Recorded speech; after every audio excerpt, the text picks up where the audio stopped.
Ekonomia e ka nisur vitin me këmbë të mbar, tregojnë të dhënat më të fundit nga Instat. Produkti i brendshëm bruto në terma real në 3 mujorin e parë të këtij viti vlerësohet me rritje në 3.39% në krahasim me 3 mujorin e parë të vitit të shkuar.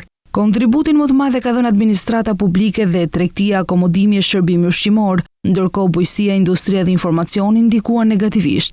Po ashtu ekonomia ka vijuar trendin pozitiv edhe përgjatë vitit 2024, duke shënuar një rritje reale prej 4.05%, sipas të dhënave gjysmë finale të publikuara nga Instat. Krahasuar me vitin 2023, ky është një konfirmim i stabilitetit të zgjerimit ekonomik, ndonë me një rritje më të moderuar. Prodhimi i brendshëm bruto me çmime korrente për vitin 2024 është vlerësuar në rreth 2.5 trilion lek, ose 2.5 miliardë euro, ndërsa për vitin 2023 në 2.36 trilion lek, duke reflektuar zgjerimin e vazhdueshëm të aktivitetit ekonomik në terma nominal.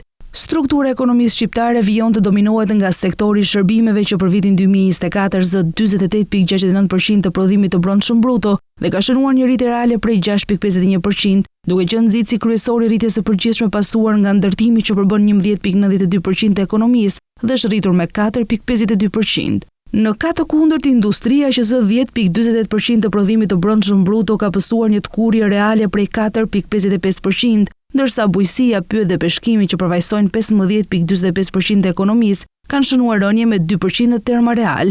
Edhe pesha e këtyre dy sektorëve është kurrë ndjeshëm në strukturën e prodhimit të brendshëm bruto për vitin 2024 sipas të dhënave. Kontributin më të madh në rritjen ekonomike për vitin 2024 e ka dhënë administrata publike, arsimi dhe shëndetësia me 1.2 përqindje, të ndjekur nga tregtia, transporti, akomodimi dhe shërbimi ushqimor me 1.02 përqindje, ndërtimi me 0.53 përqindje, aktivitetet profesionale dhe mbështetëse me 0.52 përqindje, si dhe aktivitetet pasurive të paluajtshme me 0.20 përqindje. Ndërkohë që industria dhe bujqësia kanë ndikuar negativisht respektivisht me 0.52 dhe 0.32 përqindje. Taksa neto mbi produktet kanë dhënë një efekt pozitiv prej 1.26 përqindje në rritjen reale të ekonomisë. Nga ana tjetër, sipas metodës së shpenzimeve, konsumi final përbën 81.93% të prodhimit të brendshëm bruto dhe është rritur me 4.02% në terma real. Konsumi popullatës zë 84% të konsumit final, ndërsa administratës publike 15.16%.